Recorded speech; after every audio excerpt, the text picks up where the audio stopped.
as a chartered accountant, you'll never be able to afford this car or this one, or even to buy this house. So the other day I made a video showing you my payslip from 2020 as a chartered accountant with over 5 years experience, and I know that many other people are earning even below what I was earning in 2020.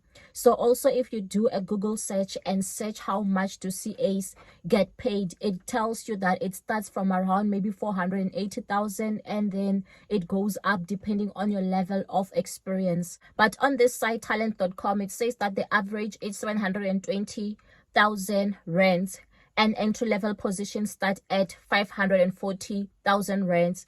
But if you do go to Career Junction here, it shows a post by Global Resourcing, and it says that the salary per month is 60,600. So this position is a permanent specialist EE position, Centurion, and the salary is 726,734 cost to company per annum, and what they need is your CASA qualification, and then the level of experience is 2 to 4 years, and must also include these other things as well as insurance. And then another job here where they want a senior accountant business performance, it shows that the salary is 72,000 per month.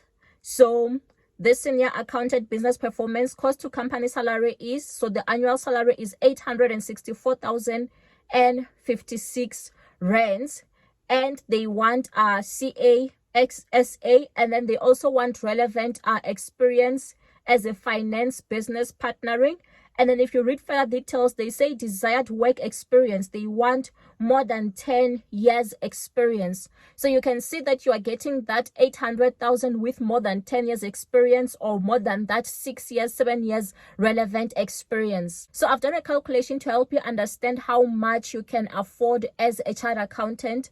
What's the value of the house that you can afford? What's the value of the car that you can afford? What's the value of the lifestyle that you can afford? And it's not looking good at all. And I'm so sorry to be bursting your bubble. It's not my intention, but I also reached this point when I was still employed. I felt like I've already now reached the ceiling. I looked at life realistically, that if this is the salary that I'm earning at the moment, and even if I do get promotion, the promotion is going to be maybe come at 10% increase or so, but there's also still inflation that's maybe around 7%. So it's, my salary is not really going to grow. So it means that all the dreams that I've ever had for myself, I'm never going to be achieving them with this salary. It's like I had already reached that stage where I became so real with myself, understanding that this salary is already limited. I'm already living my dream life, because things are not going to be getting any better, especially with the fact that things are getting more expensive. We have children, we're bringing children into the world, and children are also expensive. So you can just imagine. So on this example, we are going to be saying that our gross salary is the 720,000, which is like your average when you do have a bit of some experience. So if your gross salary is 720,000, it means that monthly you are going to be earning 60,000 rands, and then your net salary is going to be 44,802. And I just went on to this website, put in the figure 60,000 monthly, and it gives me 44,802. So meaning that 15,000 goes to SARS. So the rule of thumb when it comes to spending your money is that 50% must go towards your necessities, and then 30% must go towards your lifestyle, and then 20% must be going towards your savings. So following the rule of thumb and what's advised by the financial advisors, I'm going to be showing you this. So when it comes to the value of the car that you can afford, if you are earning a gross salary of 720,000, so they say that your car should be 30% of your annual gross. So 30% of your annual gross is 216,000. But what car can you still afford today for 216,000? But there's also another rule that it's based on 20% of your net. It should be based on 20% of your net salary. And if it's based on 20% of your net salary, this is what we come to. So if you do go onto this Auto Trader website, it shows you that your car affordability, it should not be more than 20% of your net, and it shows you what's the value of the car that you can afford. So if you are earning 10,000, it shows that your monthly installment shouldn't exceed 2,000 rand, meaning that the vehicle price that you should be driving should be less than 100,000 rands. And then for 30,000, your monthly installment must not exceed 6,000, meaning that the car that you should be driving must be less than 300,000. So we are here. If you are earning 720,000 per annum, which makes our net salary to be 40,000, it means that you are here. Your monthly installment must not exceed 8,000, and then your vehicle price should be less than 400,000. And these days, what car can you get which is below 400,000? You can't even get a brand new German car that is below 400,000 rands. So also, when it comes to your mortgage, the rule of thumb, or what banks will approve for you, it's based on the value of the property. It will be your gross annual salary multiplied by 2 or multiplied by 2.5, and that will give a range between 1.44 million and 1.8 million. So here, if you do go to this FNB calculator, loan repayment calculator, and you do put in the value of the loan. So here we've ended up putting 1.66 million, and then the interest rate is 11.25. The term of the loan is 20 years.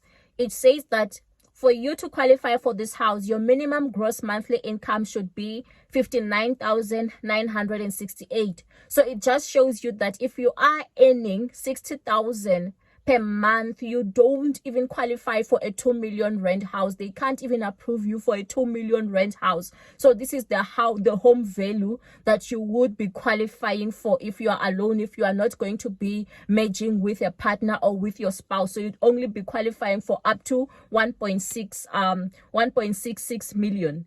And then your repayment per month is going to be 18,058 rands, and that's including their service fee.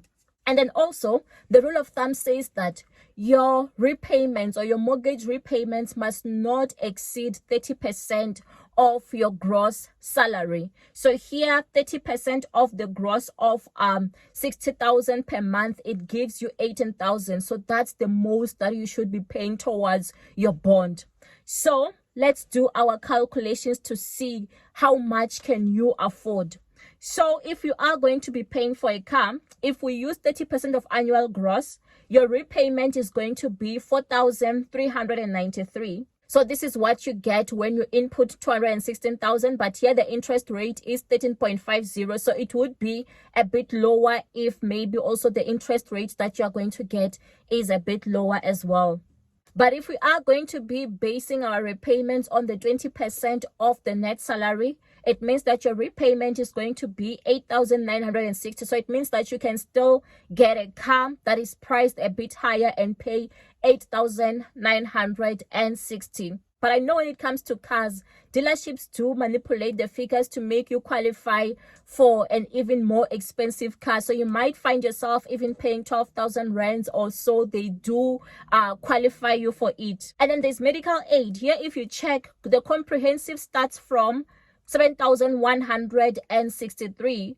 But you could go for a cheaper one, but obviously it won't have all the benefits. And then there's also your utilities. So this means that this is going to be the rates and taxes that you are paying on the property, the water, the electricity. And then there's also going to be levies if you are going to be staying in an estate. So this, we've just estimated it to be around 6,000. But I've also done a video where I break down how much I was paying as well on my utilities on a 3-bedroom house that I had bought for around 1.3 million. You want to check out that video? I will put all the links to these videos on the description. And then there's also going to be insurance on the car that you're going to have. So here we've estimated it at 1.3 thousand. And then there's also going to be food that you're going to eat. And then here we've estimated it at 3,000. And this calculation is just based on you alone. Let's assume you don't have kids or dependents that you are taking care of. And then there's also transport. So you'll be driving to work, or maybe you'll be working from home. But if you are going to be going to events or going places, this is the transport. This is where it comes in, 2,500. And then the rule of thumb says that you must invest 20%. So this, it means that you'll be putting it maybe towards your emergency fund, towards your retirement fund, towards all different things, towards saving for a holiday, or towards saving for deposits. So this is where it comes in. You must save 20% of your net income. So 20% is the 8,960. So you can see here, and this is even before we mention all these other expenses, like maybe if you do have children, their school fees, all these other expenses. This is before it. You can see that you have a shortfall of 6,573, and you are only driving a car where you are paying 4.3 thousand per month. And then on this side where you are paying a car for 8.9, you can see that you have a shortfall of 11,140. So it would mean that you'll have to cut somewhere. I don't know where. It also means that you'll have to sacrifice on savings, meaning that you can't even be saving money anymore. You are eating less. I don't know where can you cut, or it means that you can't afford a property. Maybe you just have to be renting out a house somewhere so that it can be cheaper, meaning that at least you won't have to be paying for all the utilities. So you can see that based on this calculation, 720,000 per annum is not really a lot of money to achieve the kind of life that you want, especially if you are going to be staying in the metro areas, because things are quite expensive. So you want to make sure that you watch this next video.